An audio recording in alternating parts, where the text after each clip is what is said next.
Assalamualaikum warahmatullahi wabarakatuh. Kembali lagi di channel Kang Misteri. Pernahkah kalian membayangkan bagaimana jika orang yang meninggal menolak kuburannya sendiri? Malam ini aku akan membawamu ke sebuah kisah nyata, kisah yang penuh misteri dan kengerian, tentang seorang pria yang pulang ke rumah setelah jasadnya ditolak bumi. Inilah cerita pocong pulang ke rumah, keluarga menolak kuburan. Duduklah dengan tenang, matikan lampu, dan jangan dengarkan sendirian. Malam itu di sebuah desa terpencil di lereng bukit, suasana begitu sunyi. Angin malam berhembus pelan menggoyangkan dedaunan bambu. Dari kejauhan terdengar suara anjing melolong panjang, seolah merasakan ada sesuatu yang akan terjadi.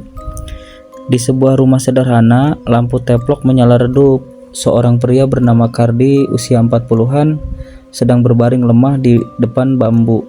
Napasnya tersenggal, dadanya naik turun cepat, keringat dingin membasahi wajahnya. Sari, istrinya, berbicara dengan panik. "Kardi, bertahanlah. Aku sudah panggil dukun pijat, sebentar lagi datang." Kardi menjawab lemah dan terbatuk-batuk. "Sari, aku rasa waktuku sudah dekat." Sari menangis. "Jangan bicara begitu, kau pasti sembuh." Tak lama, suara gamelan hajatan dari kampung sebelah samar-samar terdengar. Ironis, saat orang lain sedang bersuka cita, keluarga Kardi justru berduka. Napas Kardi makin pelan, matanya menatap kosong ke langit-langit. Kardi berbicara dengan pelan. "Aku hanya ingin tetap dekat dengan rumah ini. Jangan kubur aku jauh, Sari." Sari menjawab, "Kardi, jangan tinggalkan aku." Dan sesaat kemudian tubuh Kardi terkulai. Sunyi, hanya suara tangis Sari yang memecah malam. Kabar kematian Kardi cepat menyebar. Malam itu juga keluarga besar dan tetangga datang. Jenazah dimandikan, dikafani, lalu dibaringkan di ruang tengah. Namun terjadi perdebatan besar mengenai lokasi pemakaman. Kakak Kardi berbicara, yaitu Pak Darto. "Kita harus ikuti aturan desa. Semua jenazah dikubur di TPU." Sari menjawab dengan keras kepala, "Tidak, suamiku minta dimakamkan dekat rumah. Dia ingin tetap di sini." Pak Lurah berbicara, "Sari, kau harus mengerti. Kalau melanggar adat bisa berakibat buruk." Sari menjawab lagi, "Aku tidak peduli adat. Aku istri sahnya. Aku yang berhak memutuskan."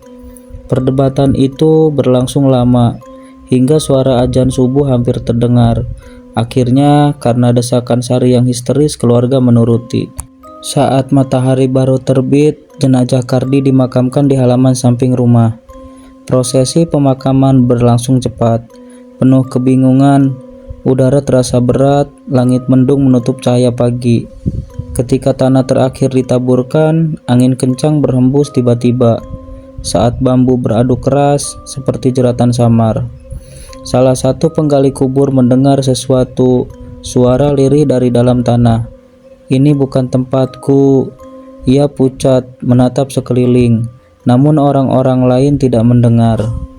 Malam itu hujan deras mengguyur, petir menyambar, suara guntur menggema. Sari duduk sendirian di ruang tengah, memeluk anaknya yang masih kecil, yaitu Mira. Dari jendela, ia melihat tanah kuburan Kardi. Air hujan membasahi tanah yang baru ditutup. Namun, tanah itu seperti bergerak perlahan, seperti ada sesuatu di bawah yang berusaha keluar. Sari dengan gemetar, "Kardi, kau ingin kembali?" Suara samar bisikan di telinga, "Jangan tinggalkan aku sendirian. Aku pulang." Sari menjerit, menutup telinganya. Petir menyambar tepat di pohon depan rumah. Malam itu menjadi awal dari teror panjang. Pagi itu suasana rumah Sari masih muram. Aroma bunga tabur masih menyengat di halaman. Burung-burung enggan berkicau di sekitar rumah, seolah ikut merasakan keganjilan. Mira, anak kecil itu, berlari ke halaman dan berhenti di dekat kubur ayahnya. Ia menunduk, memperhatikan tanah yang masih basah. Mira dengan polosnya berbicara, "Bu, kenapa tanahnya gerak-gerak? Ayah di dalam sana kepanasan ya?" Sari terkejut memeluk anaknya. "Jangan bilang begitu, Nak. Ayah sudah tenang." Mira menjawab ibunya. "Tapi aku dengar ayah manggil aku semalam." Sari tercekat, wajahnya pucat. Ia tidak berani menanggapi. Hari-hari berikutnya, tanda-tanda keganjilan makin serasa. Setiap malam, tanah kuburan Kardi tampak basah seperti habis diguyur hujan. Padahal langit cerah. Bau anyir bercampur busuk tercium dari arah kuburan. Anjing-anjing desa selalu menggonggong ke arah rumah Sari. Tetangga mulai gelisah. Tetangga Sari, Bumina, berbicara. "Aku lihat sendiri tanah itu turun naik, seperti ada yang bergerak." Pak Warto sebagai tetangganya juga berbicara. "Astagfirullah, jangan-jangan arwahnya tidak diterima bumi." Bu Mirna, "Itu gara-gara Sari keras kepala. Seharusnya dia ikut adat, bukan melawan." Malam itu bulan sabit menggantung pucat di langit. Suara jangkrik berhenti mendadak, menyisakan keheningan mencekam. Di dalam rumah, Sari baru saja menidurkan Mira. Tiba-tiba terdengar suara ketukan pelan dari arah jendela yang menghadap ke kuburan. Sari memberanikan diri mengintip dari balik tirai. Ia melihat sesuatu bayangan putih berdiri di atas gundukan tanah. Sari dengan gemetar, "Kardi, kau pulang." Suara berat dari luar. "Aku dingin, aku ingin masuk." Sari terjatuh, tubuhnya lemas. Bayangan itu perlahan menghilang, menyisakan bekas basah tanah. Keesokan paginya, warga desa berkumpul di rumah Sari. Mereka marah sekaligus takut. Pak Lurah berbicara ke Sari. "Sari, cukup. Kita semua sudah terganggu. Kau harus pindahkan makam Kardi ke TPU." Sari menjawab sambil menangis. "Tidak, dia suamiku. Dia sendiri yang minta tetap di sini." Pak Darto, kakaknya Kardi, ikut berbicara juga. "Adikku tidak akan tenang kalau kau terus memaksakan begini." Sari dengan keras kepala, "Kalau kalian berani ganggu makamnya, kalian lawan aku dulu." Warga pulang dengan kesal, tapi bisik-bisik ketakutan mulai menyebar. Semakin hari, gangguan semakin nyata. Lampu rumah sering padam sendiri. Bau busuk makin pekat sampai membuat orang muntah. Suara ketukan pintu terdengar setiap tengah malam. Suatu malam, Pak Warto yang lewat depan rumah melihat jelas sosok pocong duduk di atas kuburan Kardi. Kain kafannya kotor, wajahnya pucat, dan kepalanya miring ke arah rumah. Pak Warto ketakutan. "Ya Allah, itu Kardi. Dia belum tenang." Ia lari terbirit-birit ke rumahnya. Di dalam rumah, Mira makin sering berbicara sendiri. Ia duduk di ruang tamu, menatap kosong ke kursi kayu. Mira dengan polos berbicara, "Ayah duduk di sini, Bu. Ayah bilang dia kedinginan di tanah." Sari sok mencoba menenangkan. "Sudah Mira, jangan ngomong sembarangan."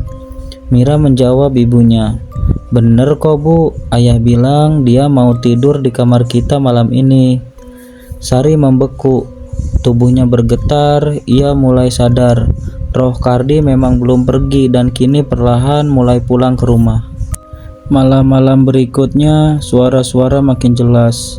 Sari mendengar langkah berat, suara loncatan kain, dan bisikan di telinganya setiap kali ia mencoba tidur. Warga desa makin yakin jenazah Kardi harus segera dipindahkan.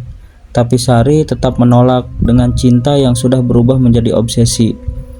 Dan ketika keluarga menolak kuburan, yang dikuburkan pun akan menolak untuk diam. Malam-malam berikutnya bukan hanya suara, sosok itu akan pulang. Malam itu berbeda, angin berhenti, jangkrik tak bersuara, bahkan anjing-anjing pun bungkam. Rumah Sari terasa dingin seperti dipenuhi kabut, padahal jendela tertutup rapat. Sari duduk di ruangan tamu dengan wajah pucat, matanya sembab karena kurang tidur. Sejak beberapa malam terakhir, ia selalu mendengar suara ketukan pintu. Tapi kali ini suara itu terdengar lebih keras, lebih tegas, lebih nyata. Sari berbisik dengan gemetar, Siapa di luar?"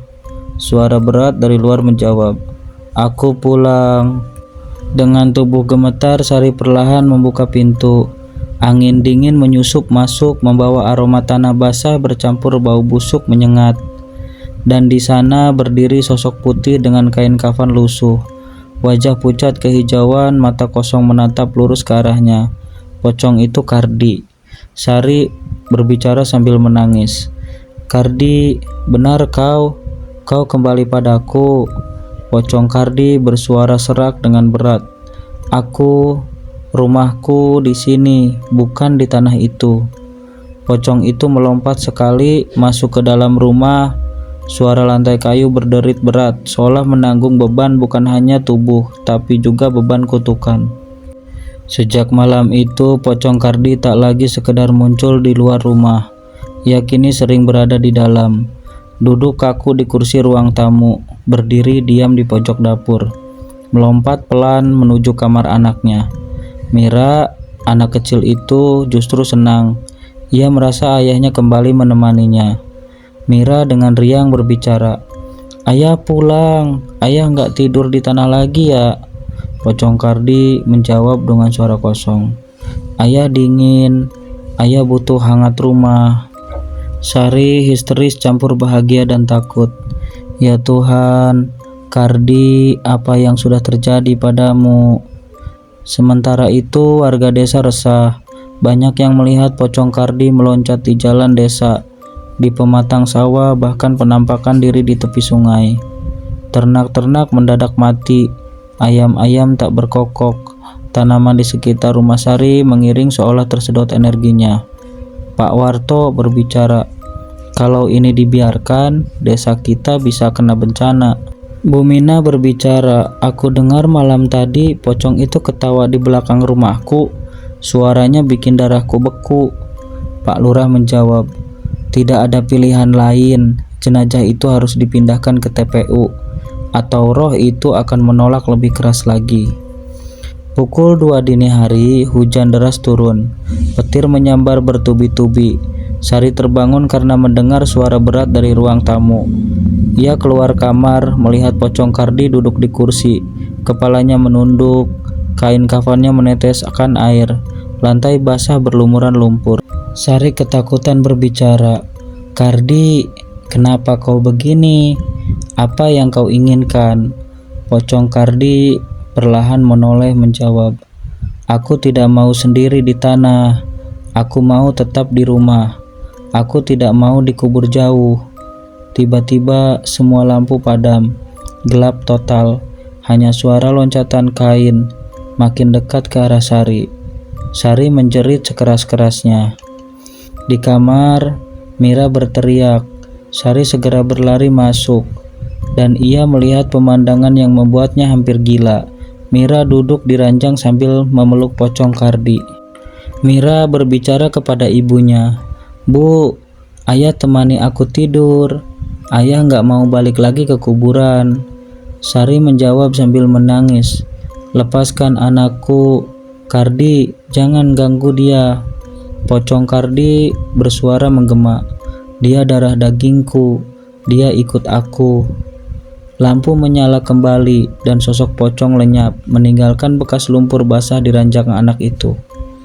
Malam-malam berikutnya, Pocong Kardi semakin sering muncul. Tidak hanya di rumah, tapi juga di mimpi orang-orang desa.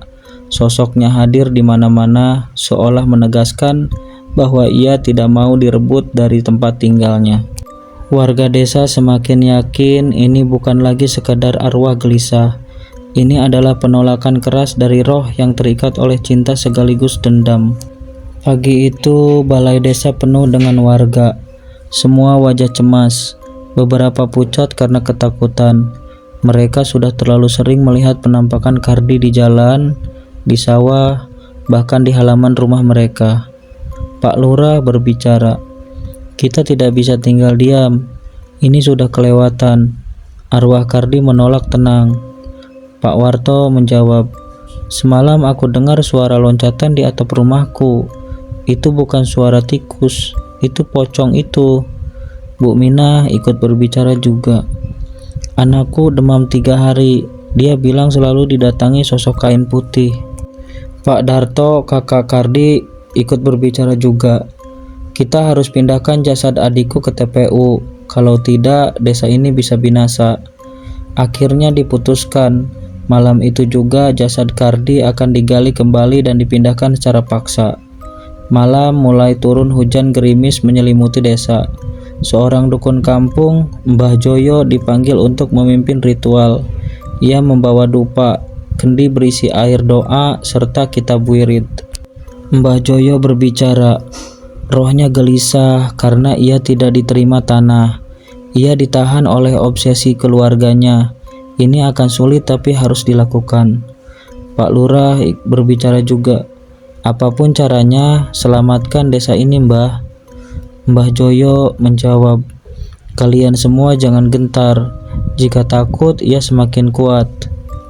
Tengah malam, warga berkumpul di halaman rumah Sari. Lilin-lilin dipasang mengelilingi kuburan Kardi. Bau kemenyan bercampur dengan udara basah hujan. Sari berteriak histeris mencoba menghalangi. Sari berbicara keras, jangan ganggu makam suamiku. Dia ingin di sini bukan di TPU. Pak Darto berbicara ke Sari. Sari sadar, dia tidak tenang justru karena keinginanmu. Sari menangis keras. Kalian semua kejam. Dia hanya ingin dekat dengan keluarganya. Warga tetap melanjutkan. Cangkul pertama menghantam tanah. Namun tiba-tiba tanah bergetar hebat. Tanah kuburan mereka, gundukan tanah berguncang. Dari dalam muncul sosok pocong. Kardi meloncat keluar dengan raungan mengerikan. Matanya kosong, mulutnya menganga lebar. Kain kafannya kotor, lumpur dan darah. Pocong Kardi menggema berbicara. Aku tidak mau dipindahkan. Rumahku di sini. Warga berteriak ketakutan. Astagfirullah. Semua warga pada lari. Beberapa warga berlari menjauh, tapi Mbah Joyo berdiri tegak sambil membaca doa keras-keras. Dupa terbakar makin pekat. Asap mengepul ke arah pocong itu.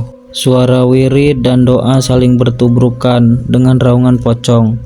Angin berhembus kencang, daun-daun bertebangan. Pohon bambu berderak keras seperti akan patah. Mbah Joyo berbicara dengan lantang. Kardi, kau bukan milik rumah ini lagi.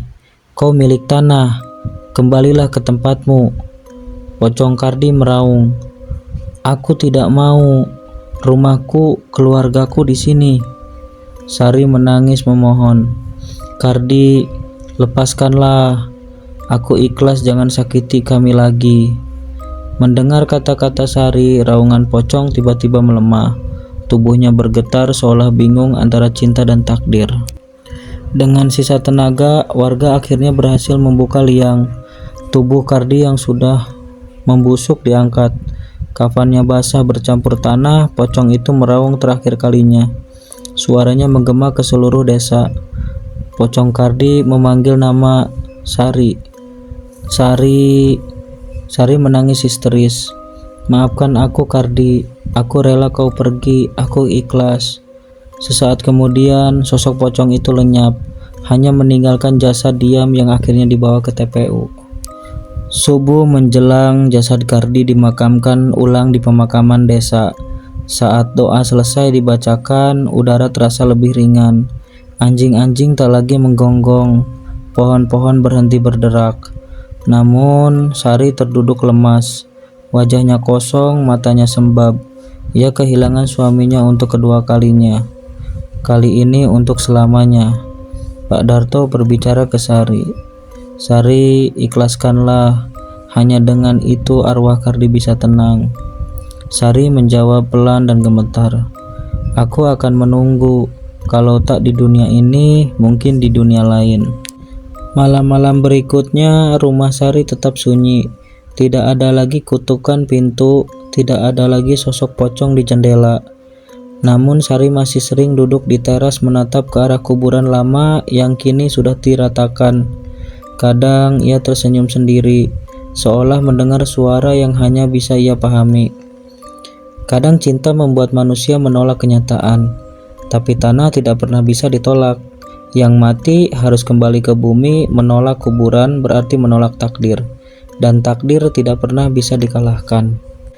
Itulah kisah pocong pulang ke rumah. Jika kalian suka dengan cerita ini, jangan lupa dukung dan like, share, dan subscribe agar kami bisa terus menghadirkan kisah-kisah horor nyata yang mencekam.